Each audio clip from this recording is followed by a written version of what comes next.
আজকে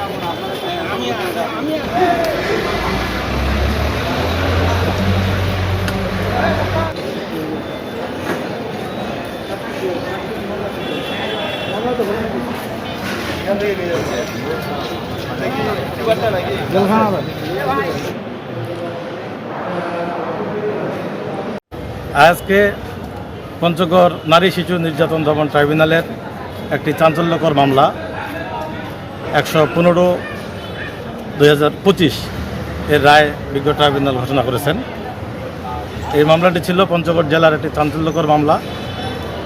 এই মামলার আসামি ছিল পঞ্চগড় সরকারি বালিকা বিদ্যালয়ের একজন শিক্ষক মোস্তাফিজুর রহমান এবং এই ভিকটিম ছিল ওই পঞ্চগড় সরকারি বালিকা বিদ্যালয়ের একজন ছাত্রী।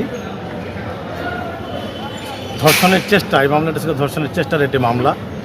নারী শিশু নির্যাতন দমন ট্রাইব্যুনালের 9/4 খ ধারায় এই অভিযোগটি করা হয়েছিল, সেটি হচ্ছে ধর্ষণের চেষ্টার।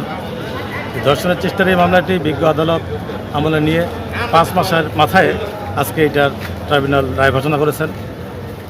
পঞ্চগড় জেলার এই মামলাটা একটি চাঞ্চল্যকর মামলা হওয়ায় এবং